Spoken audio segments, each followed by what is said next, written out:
ನೋಡಿ, ಇವತ್ತು October 10. Japan politics ಏನಾಗತ್ತೆ ಅಂತ ಯಾರಿಗೂ ಗೊತ್ತಿಲ್ಲ. ಅದಕ್ಕೆ ಈ ಸಲ ಅದ್ರ ಬಗ್ಗೆ ಏನೂ ಜಾಸ್ತಿ ಬರೆದಿಲ್ಲ. ಬಟ್ ಪಾಯಿಂಟ್ ಏನು ಅಂತಂದು ಹೇಳಿದ್ರೆ, ಈ ಇಸ್ರೇಲು ಮತ್ತು ಗಾಜಾ ಪೀಸ್ ಬಗ್ಗೆ ನಿನ್ನೆ ಡಿಕ್ಲೇರ್ ಆಗಿರೋದ್ರಿಂದ ನಮ್ಮ ನರೇಂದ್ರ ಮೋದಿ ಅವರು ಟ್ರಂಪ್ನ ಕಂಗ್ರ್ಯಾಚುಲೇಟ್ ಮಾಡಿದರು. ಸೊ ಆಗಿದೆ. ಈಗ ಏನು ಅಂತ ಹೇಳಿದ್ರೆ, ಈಗ ನೋಬೆಲ್ ಅವಾರ್ಡ್ ಡಿಕ್ಲೇರ್ ಆಗ್ತಾ ಇದೆ. ಸೊ ಯಾರಿಗೊತ್ತು, ಟ್ರಂಪ್ ಅವರಿಗೆ ಈ ಪೀಸ್ ಮಾಡಿರೋದ್ರಿಂದ ನೋಬೆಲ್ ಅವಾರ್ಡ್ ಸಿಗ್ಬೋದು. ಆದರೆ ಒಂದು ಸಂತೋಷ ಸುದ್ದಿ, ಗಾಜಾದಲ್ಲಿ ಪೀಸ್ ಆಗ್ತಾ ಇರೋದು ಒಳ್ಳೆಯದು. ನೆಕ್ಸ್ಟ್ ಏನಪ್ಪ ಅಂತ ಹೇಳಿದ್ರೆ, ಜಾಸ್ತಿ ನನಗೇನು ಇಂಟ್ರೆಸ್ಟಿಂಗ್ ಅನ್ನಿಸ್ಲಿಲ್ಲ. ಒಂದು ಇಂಟ್ರೆಸ್ಟಿಂಗ್ ಭಾರತದ ಬಗ್ಗೆ ಏನು ಅಂತ ಹೇಳಿದ್ರೆ, ಬರೆದಿದ್ದಾರೆ ಭಾರತದ ಅಗೇನ್ಸ್ಟ್ ಡಾಲರು ನಮ್ಮ ರುಪಿ ಕಡಿಮೆ ಆಗ್ತಾ ಇದೆ. 86 ಇತ್ತು, ಈಗಾಗಲೇ 89 ತನಕ ಬರ್ತಾ ಇದೆ. ಕಂಪೇರ್ ಮಾಡಿದ್ರೆ ನೋಡಿ, ಏಷ್ಯನ್ ಕಂಟ್ರೀಸ್ ಕಂಪೇರ್ ಮಾಡಿದ್ರೆ ಲಾಸ್ಟಲ್ಲಿ ಭಾರತ ಇದೆ, ಅದ್ರ ಮೇಲೆ ಜಪಾನ್ ಇದೆ.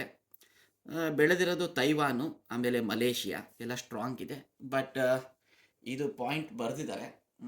ಸೊ ಏನಪ್ಪ ಅಂತ ಹೇಳಿದ್ರೆ, ಇದರಿಂದ IT ಶೇರ್ಸು ಕಡಿಮೆ ಆಗಿದೆ ಅಂತ ಬರೆದಿದ್ದಾರೆ. ಸೊ ಇದು ಭಾರತದ ಬಗ್ಗೆ.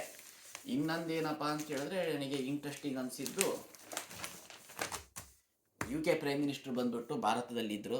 ಮೋದಿ ಎಲ್ಲ ಮಾತಾಡಿದ್ದಾರೆ, ಎಲ್ಲ ಏನನ್ನ ಬರೆದಿದ್ದಾರೆ. ನನಗೆ ಮಜಾ ಅನಿಸಿದ್ದೇನು ಅಂತ ಹೇಳಿದ್ರೆ, 64 ಕಂಪನೀಸು, ಭಾರತದ 64 ಕಂಪನಿಗಳು UK $1.73 ಬಿಲಿಯನ್ ಇನ್ವೆಸ್ಟ್ ಮಾಡ್ತಾರೆ ಅಂತ ಬರೆದಿದ್ದಾರೆ.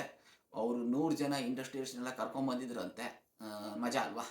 ಒಂದು ಸಲ ನಮ್ಮನ್ನು ಆಳ್ತಾ ಇದ್ದ UK ಬ್ರಿಟಿಷ್ ಹತ್ರ ಹೋಗಿ ನಾವೇ ಇನ್ವೆಸ್ಟ್ ಮಾಡ್ತಾ ಇದ್ದೀವಿ. ಭಾರತ ಮತ್ತು UK ಸಂಬಂಧ ಚೆನ್ನಾಗಿ ಬೆಳೆದ್ರೆ ಇನ್ನೂ ಒಳ್ಳೆಯದು. ಇಷ್ಟೇ ಇದರಲ್ಲಿ ಹೈಲೈಟು, ಜಾಸ್ತಿ ಇರಲಿಲ್ಲ. ಬಟ್ ಇವರು ಪ್ರೈಮ್ ಮಿನಿಸ್ಟರ್ ಏನೋ ಪೂಟಿನ್ ನಮ್ಮ ಮೋದಿಯವರು ವಿಶ್ ಮಾಡಿದ್ರೆ ಇವರು ಸ್ವಲ್ಪ ಸಾರ್ಕಾಸ್ಟಿಕ್ಕಾಗೆಲ್ಲ ಕಮೆಂಟ್ ಮಾಡಿದರು. ಅವೆಲ್ಲ ಇದೆ, ಅದೆಲ್ಲ ಪೊಲಿಟಿಕ್ಸ್, ಅದು ಡೊಮೆಸ್ಟಿಕ್. ಅದು ಬಿಟ್ಟರೆ ಈ ಥರ ಸುದ್ದಿ. ನಾಳೆ ನಾಡದ್ದು ಡೀಟೇಲಾಗೆ ಪೊಲಿಟಿಕ್ಸ್ ಬಗ್ಗೆ ಬರೀತಾರೆ ಅಂತಂತೆ. ಇವತ್ತು ಇಷ್ಟೇ ಇರೋದು. Thank you.